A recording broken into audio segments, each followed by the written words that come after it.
Good morning students.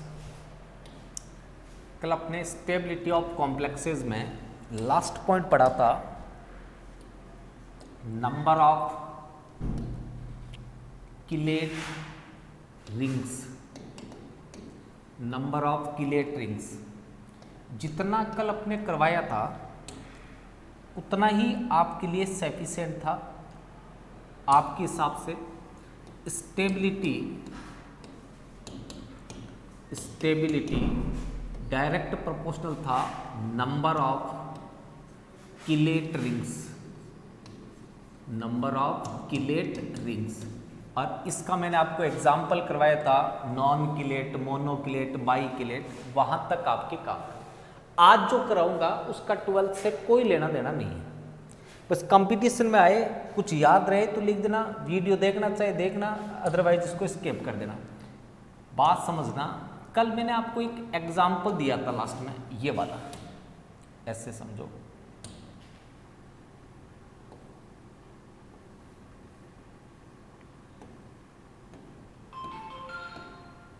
Cu यहां पे मैंने लगाया था इथाइलिन डाइएमीन, यहां Cl, ये कॉम्प्लेक्स था ए,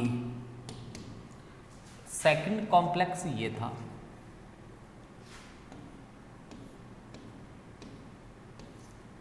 अब इनमें बहुत ज़्यादा दिमाग नहीं लगाना है, केवल हल्का हल्का सा सुन लो, जितनी बात याद रह जाए वही अच्छी है। ये मेरे पास कॉम्प्लेक्स बना सेकंड +2, इसमें 2 Cl थे, सेटिस्फाइड हो गया, प्लस इसमें अनसेटिस्फाइड था, ऊपर चार्ज बच गया। तीसरा मैं ये ले लेता हूं Cu, इथाइलिन डाइएमीन, ये 2 मेरे पास Cl है, ये C कंपाउंड और ये B कंपाउंड। अब देखो, जो आपने 12th स्टैंडर्ड तक पढ़ा है उस बेस पे आपकी जो स्टेबिलिटी ज्यादा होगी वो इस कंपाउंड की मानोगे आप। इसमें 3 किलेट रिंग है, इसमें 2 किलेट रिंग, इसमें भी 2, तो इसकी स्टेबिलिटी आपके हिसाब से सबसे ज्यादा होगी। अब मैं आपसे ये बताऊं कि रियल इनका स्टेबिलिटी ऑर्डर क्या होगा। Cu+2 में Cu+2 D9 कॉन्फ़िगरेशन होगा। D9 में इस तरह से इलेक्ट्रॉन आपने फिलअप कर दिए, स्ट्रॉन्ग लिगेंड था 1 2 3 4 5 6। अब अपने पास में 3 इलेक्ट्रॉन और हैं 7 8 9। अब 2 किस्में हैं, एक किस्में, अगर मान लीजिए D ये, अगर मैं Z इन की बात करूं, Z axis near by metal आ जाए तो Z कंप्रेशन बोलते हैं, या Z आउट की बात करूं, Z एक्सिस मेटल से दूर चली जाए तो Z एलोंगेशन बोलते हैं। Z इन के अंदर Z पास हुआ तो इसमें रिपल्सन ज्यादा हुआ, तो इलेक्ट्रॉन जो आएंगे वो ये वाला क्या कहलाएगा, dx²y², ये कहलाएगा dz²। कब, जब Z इन हो। Z आउट हुआ तो ये कहलाएगा dz², ये कहलाएगा dx²y², Z आउट। अब जी कोई सा भी हो, आपको ये तो पता चल गया कि इजी अनसिमेट्रिक है, ये सिमेट्रिक है, ये अनसिमेट्रिक। जब इजी अनसिमेट्रिक हो तो स्ट्रॉन्ग डिस्टॉर्शन होते हैं, स्ट्रॉन्ग डिस्टॉर्शन, ये तो आपने पढ़ रखा है Jahn Teller effect. Strong distortion होने का मतलब वो टेट्रागोनल में चेंज होगा, मतलब जो परफेक्ट ऑक्टाहेड्रल होना चाहिए वो परफेक्ट नहीं होगा, डिस्टॉर्शन होगा। तो डिस्टॉर्शन 2 ही तरह का हो सकता है, या तो Z इन या Z आउट। अब ये समझो,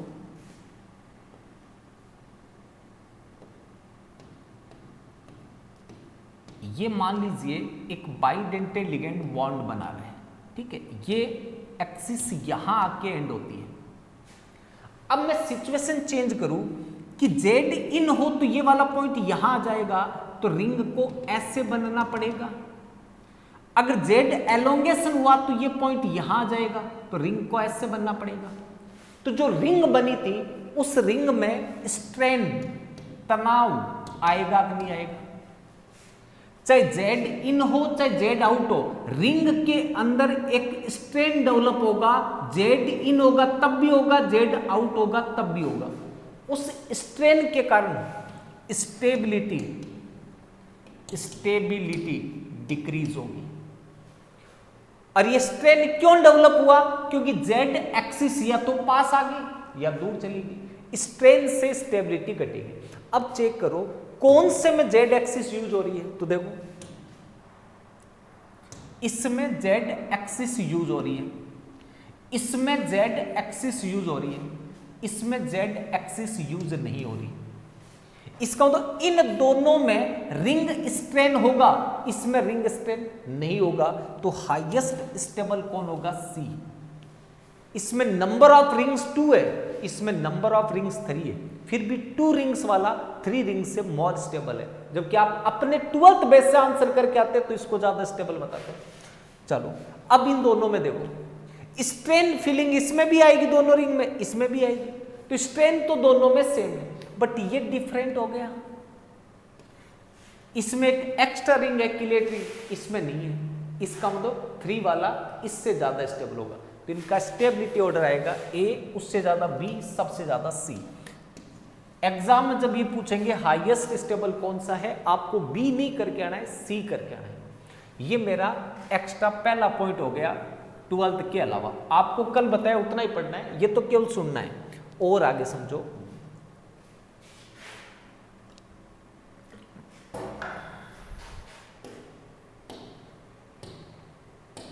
अगर आपसे पूछे कि किलेट रिंग कितनी फॉर्म्ड होगी या एक लिगेंड कितनी किलेट रिंग बनाता है, तो समझना number of chelate rings. Chelate ring होती है डेंटिसिटी -1। डेंटिसिटी का मतलब number of coordination bond formed by one ligand.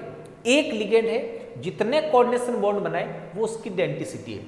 तो अगर मान लो मैं बाइडेंटेड लिगेंड की बात करूं, इथाइलिन डाइएमिन या ग्लाइसिनेटो या ऑक्सलेटो की बात करूं, या एसिटिल एसिटोनेटो की बात करूं, ये सारे बाइडेंटेड लिगेंड है।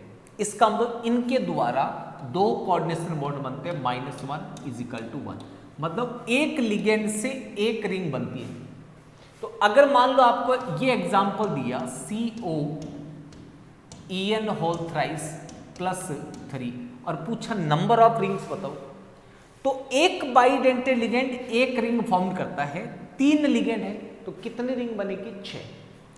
ऐसे मान लीजिए आपको ये दे दिया EDTA -4 दे दिया, ये हेक्साडेंटेड है, 6 - 1 कितनी रिंग बनाएगा? 5। 5 मेंबर्ड रिंग सबसे ज्यादा स्टेबल होती है। रिंग देखो, अगर 3 एटम की बनी कम स्टेबल, 4 की बनी कम स्टेबल, 5 की बनी सबसे ज्यादा स्टेबल, 6 की उससे कम।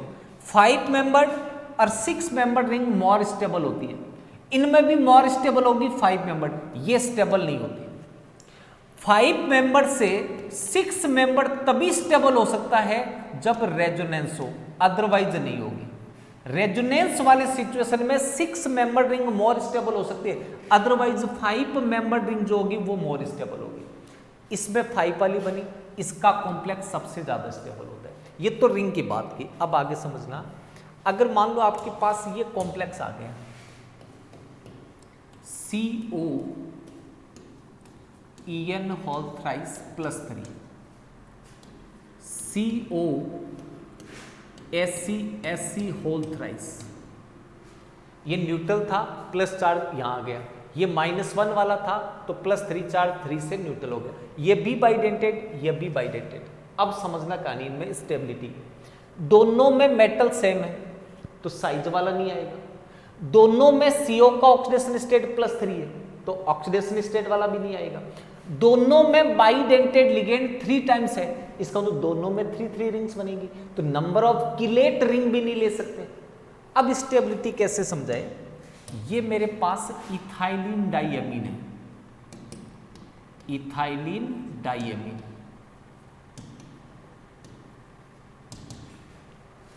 ये मेरे पास एसिटिल एसिटोनेटो है, एसिटिल एसिटोनेटो,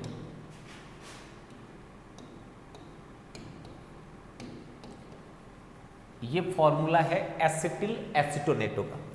इसमें नेगेटिव सिंगल डबल कंजुगेशन में इसका मतलब ये रेजोनेंस शो करेगा, रेजोनेंस, इस लिगेंड में रेजोनेंस है, इसमें रेजोनेंस नहीं है।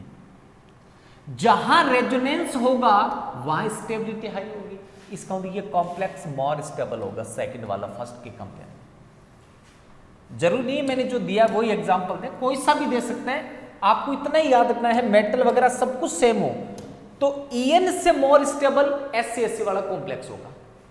अगर मान लीजिए आपको कोई पोरफायरिन रिंग वाला लिगेंड दे दिया, डेंसिटी सेम है, तो उसकी स्टेबिलिटी ज्यादा होगी। जैसे आपको ये कॉम्प्लेक्स ये दे दिया AG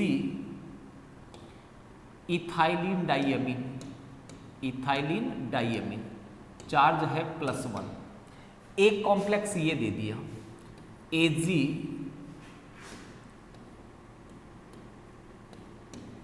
यहां N,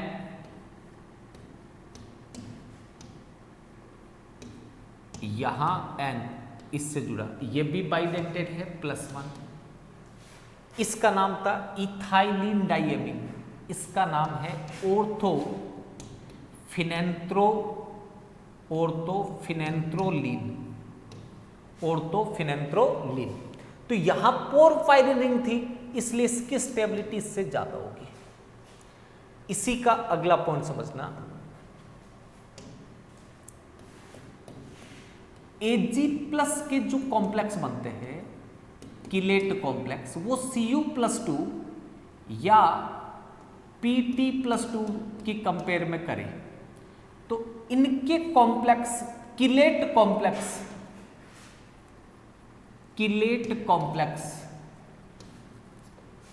मोर स्टेबल होंगे, किलेट कॉम्प्लेक्स मोर स्टेबल होंगे।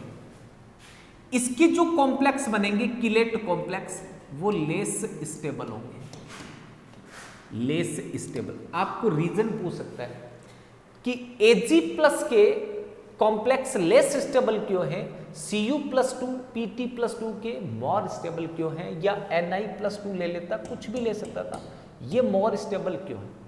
तो आप ध्यान रखना सिल्वर जो है इसका कोऑर्डिनेशन नंबर 2 ही होगा, इनका कोऑर्डिनेशन नंबर 4 होता है, कोऑर्डिनेशन नंबर 4। कोऑर्डिनेशन नंबर 2 होने का मतलब है sp हाइब्रिडाइजेशन होगा, sp हाइब्रिडाइजेशन का मतलब है ज्योमेट्री लीनियर होगी। अगर कोऑर्डिनेशन नंबर 4 हुआ तो हाइब्रिडाइजेशन लिगेंड पे डिपेंड करेगा, dsp2 भी हो सकता है और sp3 भी हो सकता है। ये 3D स्ट्रक्चर होती है, एक 2D होती है, स्क्वायर प्लेनर होता है, दूसरा टेट्राहेड्रल 3D है। अब सोचो एक सीधी लाइन में रिंग कैसे बनेगी बेटा, रिंग तो प्लेन में बना सकते हो आप। ये जब किलेट कॉम्प्लेक्स बनाना चाहिए, किलेट का मतलब ऐसे रिंग बननी चाहिए, जबकि ये लीनियर कंपाउंड बनाना है। इसका मतलब Ag के किलेट कॉम्प्लेक्स लेस स्टेबल होते हैं due to linear geometry, but chelate complex of Cu+2 Pt+2 Ni+2 is more stable due to dsp2 और sp3 मींस स्क्वायर प्लेनर और टेट्राहेड्रल ज्योमेट्री। नेक्स्ट, अगर मान लो आपसे ये पूछे कि on the basis of entropy change, on the basis of entropy change chelate ring stability को एक्सप्लेन करो, तो 11th क्लास में आपने एंट्रोपी के बारे में पढ़ा था। एंट्रोपी क्या होती है? एंट्रोपी का मतलब रैंडमनेस ऑफ द सिस्टम। जैसे मान लीजिए मैंने कुछ लिखा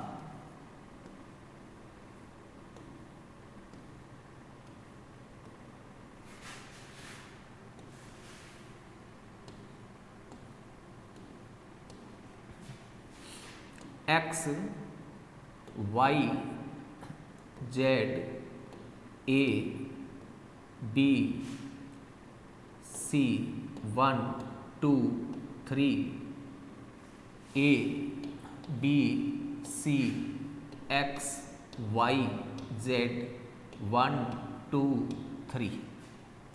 अगर मैं आपसे पूछूं कि मैंने सेकंड वाले कॉलम में क्या लिखा था तो आप तुरंत बता दोगे A B C X Y Z 1 2 3। अगर मैं पूछूं फर्स्ट वाले में क्या लिखा था, अब आपको वो तो सिर्फ भूल गए। इसका मतलब जो मैंने पहले लिखा, जो आपकी आंखों के सामने ज्यादा टाइम तक रहा, वो आप भूल गए, और जो बाद में लिखा था थोड़ी सी देर आपने देखा फिर भी याद है, A B C X Y Z 1 2 3। Second वाले में रैंडमनेस कम थी, एंट्रोपी कम थी, और फर्स्ट वाले की एंट्रोपी ज्यादा थी। दो प्रॉपर्टीज होती है, एक्सटेंसिव, इंटेंसिव। जो अमाउंट पे डिपेंड नहीं करे वो इंटेंसिव, और जो अमाउंट पे डिपेंड करे, अमाउंट पे डिपेंड करे वो एक्सटेंसिव। तो एंट्रोपी कैसी प्रॉपर्टी वो समझना।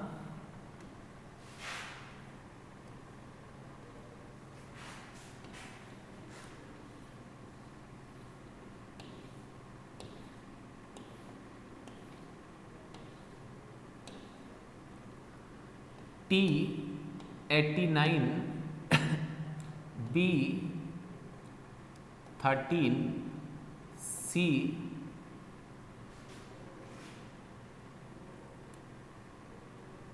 32 P 12 U 9 H 38 R 16 Z। आपसे कोई पूछे कि ये रैंडमनेस शो कर रहा है या नहीं कर रहा, जैसे मैंने इतनी देर हो गई लिखे हुए, आपको अभी तक याद नहीं हुआ। अगर मैं इसको लिखता A B C X Y A B C D E F G H I तो आपको तुरंत याद हो जाता, 1 2 3 4 5 लिखता याद हो जाता। इसका मतलब इसमें रैंडमनेस है, इस पे भी रैंडमनेस है। 87 I 13 P। अब जिसमें रैंडमनेस ज्यादा है वो आपको अभी तक याद नहीं हुआ, जिसमें रैंडमनेस कम है वो याद हो चुका। तो जो याद नहीं हुआ उसकी रैंडमनेस ज्यादा थी, इधर वाला याद नहीं हुआ उसकी रैंडमनेस ज्यादा थी। क्यों ज्यादा थी? उसमें अमाउंट ज्यादा थी, फर्स्ट वाले में अमाउंट कम थी। इसका मतलब एंट्रोपी एक्सटेंसिव प्रॉपर्टी है, ये अमाउंट पर डिपेंड करती है। अब समझना, स्पॉन्टेनियस प्रोसेस के लिए एंट्रोपी चेंज होता है पॉजिटिव, और नॉन स्पॉन्टेनियस के लिए होता है नेगेटिव। अगर कहीं पे एंट्रोपी चेंज पॉजिटिव है, प्रोसेस कैसा होगा? Spontaneous process. कैसा प्रोसेस होगा? स्पॉन्टेनियस। स्पॉन्टेनियस का मतलब वो अपने आप हो रहा है, इट मींस वो स्टेबिलिटी गेन करने के लिए अपने आप को चेंज कर रहा है। तो मान लीजिए मैंने ये लिया CONH3 होल 6 प्लस 3, इसकी रिएक्शन मैंने 3 मोल इथाइलिन डाइअमीन से करवाई, ये कॉम्प्लेक्स बना COEN whole thrice plus 3 plus 6NH3। अब आपसे कोई क्वेश्चन पूछे कि ये कॉम्प्लेक्स मोर स्टेबल है या ये मोर स्टेबल है, तो आप तुरंत बता दोगे कि ये नॉन किलेट है, सारे मोनोडेंटेड लिगेंड थे। यहां 3 किलेट रिंग है, ये मोर स्टेबल है। अब अपने ये चेक करना है कि अगर इससे इजीली ये बनता है तभी तो ये मोर स्टेबल है। इजीली कब बनेगा? जब स्पॉन्टेनियस प्रोसेस हो, मतलब डेल्टा एस पॉजिटिव हो। ड्यूरिंग प्रोसेस एंट्रोपी इंक्रीज होना चाहिए। तो यहां नंबर ऑफ मोल्स चेक करो कितने, इसका 1 मोल, इसके 3 मोल, टोटल मोल्स कितने हुए? Number of moles is equal to 4 reactant side में, प्रोडक्ट साइड में 1 and 6, 1 + 6 7 मोल्स। जब अमाउंट इंक्रीज हो रही है, नंबर ऑफ मोल्स इंक्रीज हो रही है, तो एंट्रोपी भी इंक्रीज होगा। तो जो किलेट रिंग से स्टेबिलिटी इंक्रीज होती है उसका रीजन होता है एंट्रोपी का इंक्रीज होना। ये सारी चीजें कंपटीशन में आती है नीट IIT में। 12th में तो कल आपको पढ़ा दिया मैंने, कल ये कहा भी था कि 12th स्टैंडर्ड तक का आपका वो पूरा हो गया। अब ये रिंग जो एक्स्ट्रा पढ़ा रहा हूँ ये केवल आपके नॉलेज के लिए। ऐसी अगर मान लीजिए मैंने ये कॉम्प्लेक्स लिया COEN होल थ्राइस +3, इसको मैं एल्केलाइन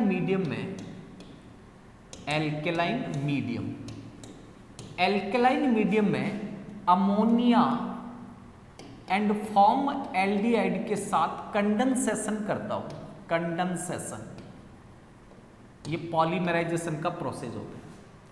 इस कॉम्प्लेक्स को अमोनिया और फॉर्मल्डिहाइड के साथ कंडेंसेशन किया एल्केलाइन मीडियम में, तो इसकी स्टेबिलिटी इंक्रीज कर जाएगी, स्टेबिलिटी इंक्रीज हो जाएगी। इस इफेक्ट को नाम देते हैं सेपल फ्रंट इफेक्ट। केवल ये नाम याद रखना है, सेपल फ्रंट इफेक्ट।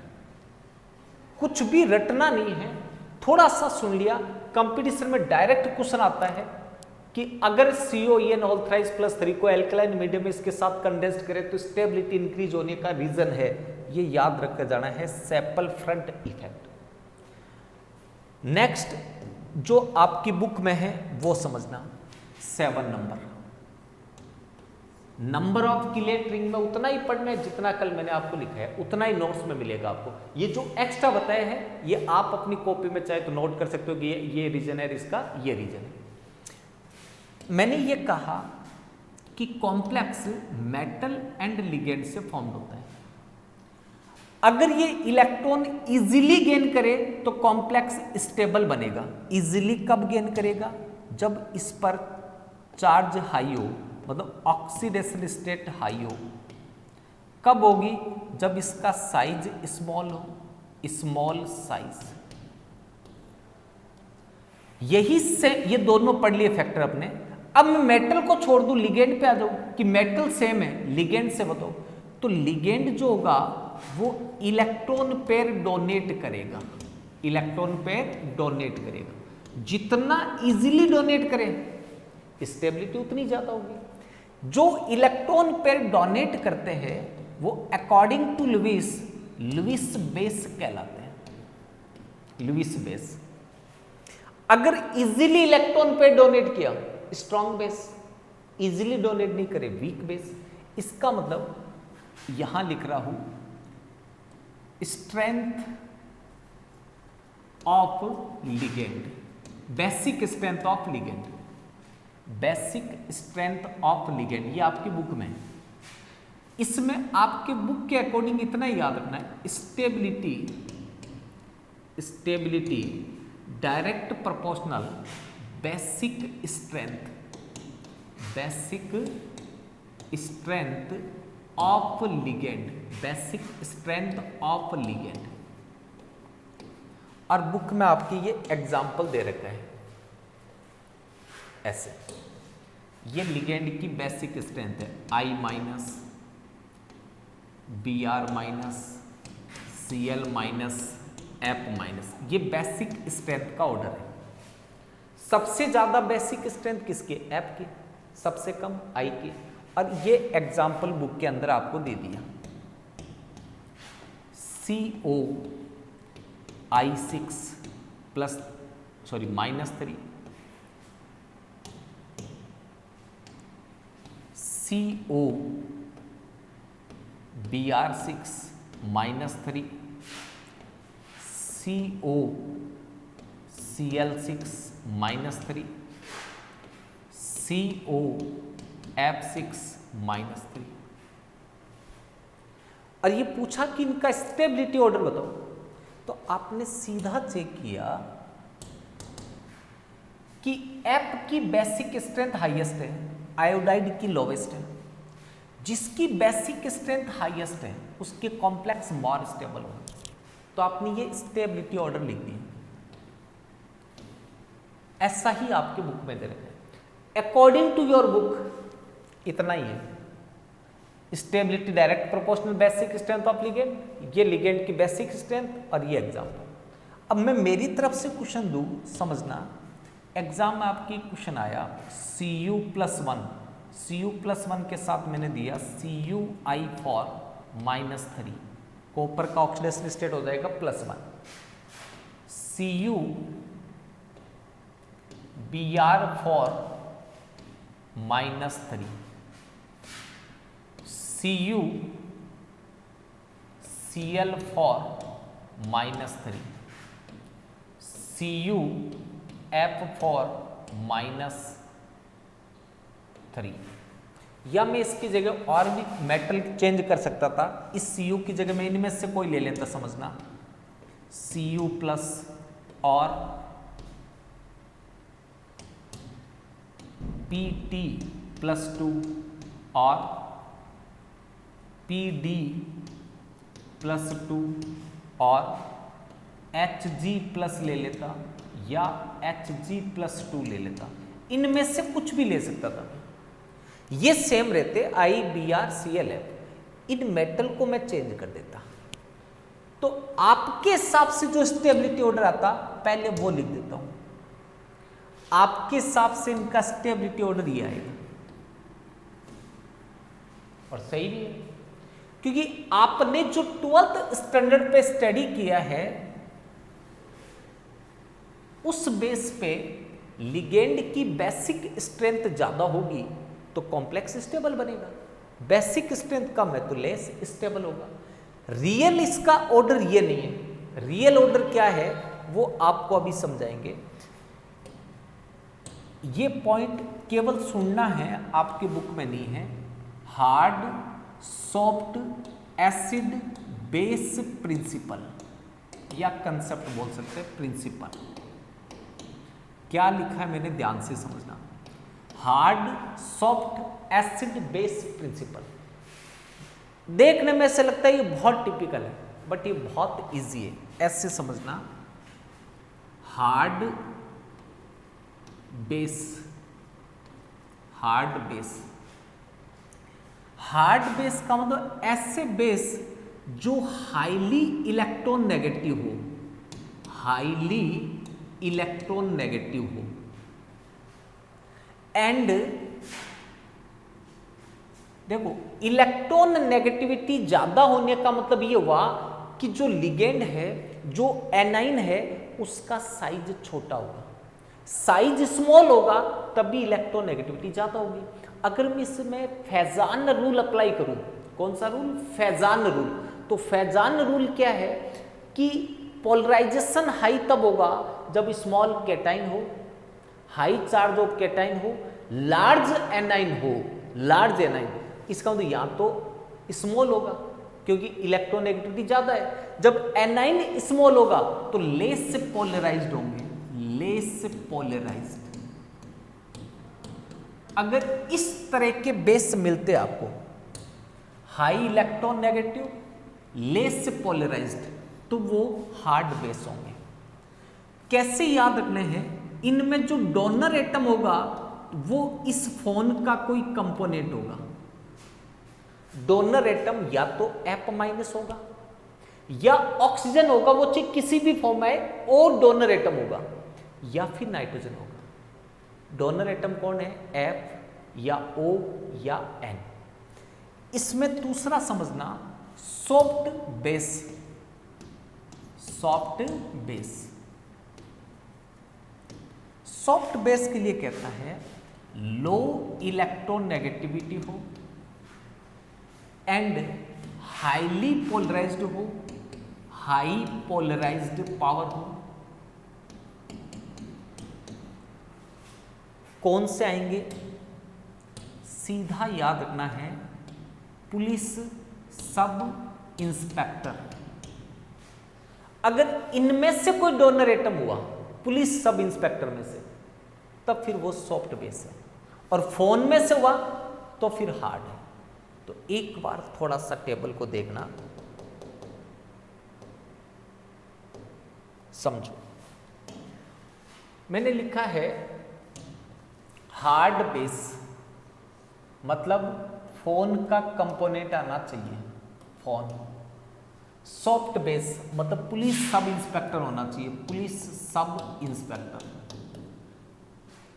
अब इसमें समझना, H2O डोनर एटम ऑक्सीजन है, OH डोनर एटम ऑक्सीजन है, एसीटेट डोनर एटम ऑक्सीजन है, PO4 डोनर ऑक्सीजन होगा, सल्फेट डोनर ऑक्सीजन होगा, कार्बोनेट डोनर एटम ऑक्सीजन है, ClO4 माइनस। अब O के साथ Cl C वगैरह आ रहे हैं तो वो अपनी हाईएस्ट ऑक्सीडेशन स्टेट में होना चाहिए। तो यहां सल्फर हाईएस्ट ऑक्सीडेशन स्टेट में है +6, ये हाईएस्ट में +5, ये हाईएस्ट में +4, ये हाईएस्ट में +7। ये ऑक्सीजन आ गया, H हटा कर R जोड़ दिया, एल्कोहल आ गया, RO आ गया, ईथर आ गया, R2O। ये सारे ऑक्सीजन वाले लिए।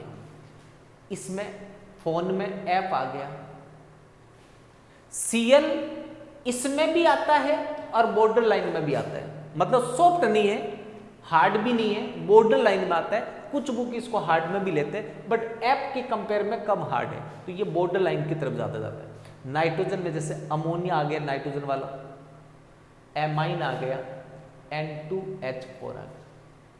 एक बार इसको थोड़ा सा समझ लिया कि फोन के अवयव कंपोनेंट के बने होने चाहिए तो आराम से याद हो जाए। इधर देखो PSI S का हो गया पहला, ये S का हो गया, ये भी S का हो गया, S हो गया, इसमें डोनर एटम S होगा, NCS होता तो N होता।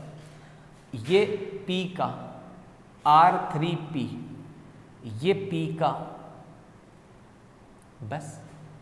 अब इसमें ऐसे समझो, जिस ग्रुप में फास्फोरस है उसी के नीचे आर्सेनिक है, तो ये भी लो ही होगा। फास्फोरस आर्सेनिक सेम ग्रुप का है तो चाहे R3P लो या R3S कोई फर्क नहीं पड़ता। NC होता है डोनर एटम नाइट्रोजन, CN है डोनर एटम कार्बन, RNC है, CO है लो ऑक्सीडेशन स्टेट, ऑक्सीजन है बट लो ऑक्सीडेशन, C2H4 है, बेंजीन है, H माइनस है, I माइनस। जो इससे थोड़ा स्ट्रॉन्ग है बट इससे वीक है वो बॉर्डर लाइन में आते हैं। सॉफ्ट में आया बेंजीन और इसमें आएगा, समझना, इसमें अमोनिया एमीन वगैरह आया था, इसमें आ गया एनिलीन, बेंजीन रिंग पर NH2, पायरिडीन, Br, देखो FCl इधर आ गए, आयोडीन इधर आ गया, बीच में बचा Br, NO2 माइनस। O तो है donor atom but nitrogen maximum oxidation state में नहीं है, O डोनर एटम है but sulphur maximum oxidation state में नहीं है। लोवेस्ट होता तो इधर आ जाता, सल्फर हाईएस्ट ऑक्सीडेशन स्टेट होता इधर आ जाता, ये बीच में फंस गया। ये N2, ये बॉर्डर लाइन, ये वाले थोड़े से आपको याद करने हैं। इधर वाले हार्ड एसिड है, सॉरी हार्ड बेस है, इधर वाले सॉफ्ट बेस है। अगर एक बार थोड़ा सा आपको आइडिया भी लग गया ना कि हाँ ये हार्ड में आता है, ये बेस में आता है, एग्जैक्ट पूरे याद रहे ये जरूर नहीं है, तो आप एक बार इसको पॉज करके आराम से अपनी कॉपी में चाहे तो नोट भी करके रख सकते हैं। फिर मैं एसिड की बात करूं,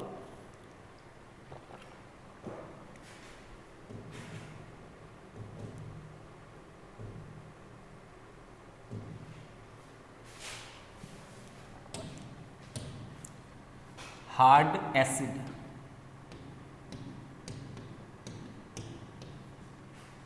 हार्ड एसिड का मतलब बेस वाला ही लिखना है, less polarized, less polarized. Less polarized कौन होते हैं समझना, पोलराइजेशन होने का मतलब कोवलेंट करेक्टर ज्यादा हो गए, और पोलराइजेशन नहीं होने का मतलब आयोनिक करेक्टर ज्यादा है। अब जो आयोनिक कंपाउंड फॉर्म करते हैं वो लेस पोलराइज्ड होंगे। तो आप ये बताओ S ब्लॉक के एलिमेंट क्या बनाते हैं, आयोनिक कंपाउंड। तो अगर S ब्लॉक के कैटाइन आ गए, S ब्लॉक के आयन आ गए, H plus, lithium plus, Na plus, K plus, caesium plus, या सेकंड ग्रुप के आगे बेरिलियम +2, कैल्शियम +2, तो वो किस में आएंगे, हार्ड एसिड में। अगर मैं D ब्लॉक की बात, P ब्लॉक की बात करूं तो P ब्लॉक में ग्रुप 13, 14, 15 तक की जो मेटल आ रही है वो सारी हार्ड एसिड। P ब्लॉक में ग्रुप 13, 14, 15 तक मेटल, आगे तो नॉन मेटल हो जाएगी, वो तो बेस में चले जाएंगे। अगर मैं D ब्लॉक की बात करूं, ग्रुप 3 से लेकर के मैग्नीज तक, ग्रुप 3 से मैग्नीज तक, मैग्नीज कौन सा मात्रा देख लें, 3rd 4th 5th 6th 7th जो भी आता है, मैग्नीज तक की बात करूं वहां तक तो हार्ड है। फिर जो लास्ट में चले जाता है, आपने देखा होगा सूडो कॉन्फ़िगरेशन ले लेते हैं जो पोलराइजेशन करते हैं, जैसे Cu प्लस है, Hg प्लस है, Hg+2 है, निकल +2 है, Pd+2 है, Pt+2 है, वो सॉफ्ट एसिड में आ जाते हैं। Soft acid, soft acid, high polarized, high polarized, high polarized. अब इसको यहां से देखना,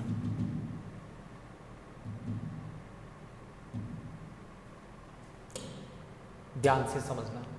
Cu प्लस है, Ag प्लस है, जो लास्ट में आते हैं Au प्लस है, ये P ब्लॉक की मेटल में आ गया, Tl प्लस है, Hg प्लस है, Pd+2 है, Cd+2 है, Pt+2 है, Hg+2 है, Tl+3 है, I प्लस है, Br प्लस है, I2 है, Br2 है, और जिन मेटल एटम की वैलेंसी 0 वो सारे सॉफ्ट में। हार्ड में कौन कौन है?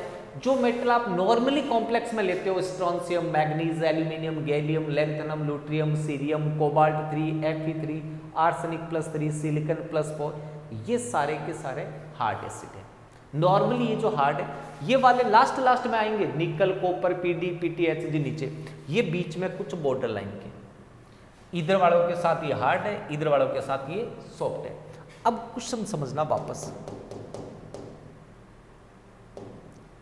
ये तो मैंने एसिड बेस बताया, अब कॉम्प्लेक्स समझना।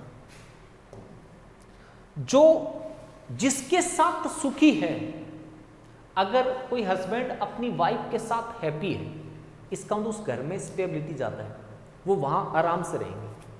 हैप्पी नहीं है तो स्टेबिलिटी कम। तो जो जिसके साथ आराम से रहना पसंद करे, वहां स्टेबिलिटी ज़्यादा है। इंसान के साथ रहना पसंद करेगा, गधा गधे के साथ रहना पसंद करेगा। अगर आपने एक गधे को और एक इंसान का पैर बना के इधर बिठा दिया, एक गधे एक इंसान को इधर बिठा दिया, दोनों आपस में बातें करते, एक दूसरे की बात ही समझ में नहीं आएगी, इसका मतलब वो दोनों अनस्टेबल हो जाएगा। गधा गधे की तरफ भागेगा, इंसान इंसान की तरफ। तो सेम सिचुएशन इनमें है, समझना। अगर कोई कॉम्प्लेक्स इससे बना, hard acid plus hard base से स्टेबल कॉम्प्लेक्स बनेगा, स्टेबल कॉम्प्लेक्स। अगर कोई complex soft acid and soft base से बना, वो स्टेबल कॉम्प्लेक्स होगा, स्टेबल कॉम्प्लेक्स। अगर अपोजिट बन गए, hard acid plus soft base, या ऐसे बन गए सॉफ्ट एसिड हार्ड बेस, इस सिचुएशन में जो कॉम्प्लेक्स बनेंगे वो लेस स्टेबल होंगे। एक्चुअल में आपकी यूजफुल चीज इतनी है, ये hard acid base, soft base, hard acid, soft base, stable compound कब बनेगा? जब ये सिचुएशन हो। अब ऐसे समझना, टेबल में एक बार चेक कर लेना आप। Cu+2 जो था, Cu+ जो था, Cu+, ये सॉफ्ट एसिड है, तो ये तो सभी में सॉफ्ट एसिड हो गया। I- जो है, I-, ये सॉफ्ट बेस है, ये सॉफ्ट एसिड। F अभी अपने पढ़ा था, फोन का कंपोनेंट था, ये हार्ड बेस है। अब बताओ, सॉफ्ट एसिड हार्ड बेस का कॉम्प्लेक्स मोर स्टेबल होगा या फर्स्ट वाला स्टेबल होगा? तो इनका स्टेबिलिटी ऑर्डर, इनमें से कोई भी मेटल आती, इनमें से कोई भी आती, तो इनका स्टेबिलिटी ऑर्डर ये था। अब सोचो, अगर आप इसका आंसर इससे कर देते हैं, क्योंकि एज पर आपकी बुक के हिसाब से तो ये सही है, बुक के हिसाब से थी, क्योंकि बुक ने एग्जाम्पल भी ऐसे बेस का लिया जिसके साथ मेटल भी हार्ड एसिड हो, बट हर एक में अप्लाई नहीं कर सकते आप। अब आपको तो यहां आते, आप ऐसा ऑर्डर लिखे होगे, कहेगा पॉइंट नंबर 7 से आया था, बेसिक स्ट्रेंथ चेक करनी थी, फ्लोराइड की सबसे ज्यादा थी, स्टेबल नहीं होगा। वहां डिपेंड करेगा कैसा बना। और कैसा आ सकता है इसका क्वेश्चन समझना,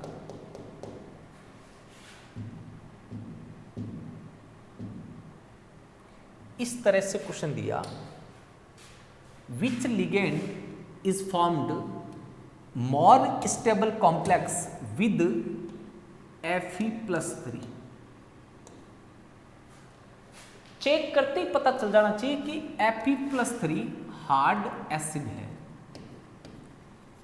इसका मतलब जो लिगेंड हार्ड बेस होगा वो इसके साथ मोर स्टेबल कॉम्प्लेक्स बनाएगा। तो ऑप्शन देखना,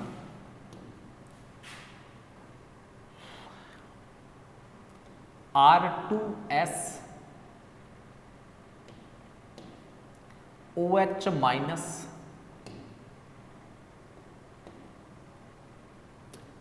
R3P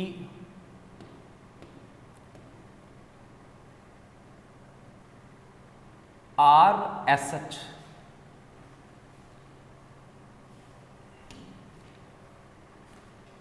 पुलिस सब इंस्पेक्टर, ये सॉफ्ट बेस में आता है। सल्फर आ गया, फास्फोरस आ गया, सल्फर आ गया, ये हार्ड एसिड है, ये तीनों सॉफ्ट बेस है।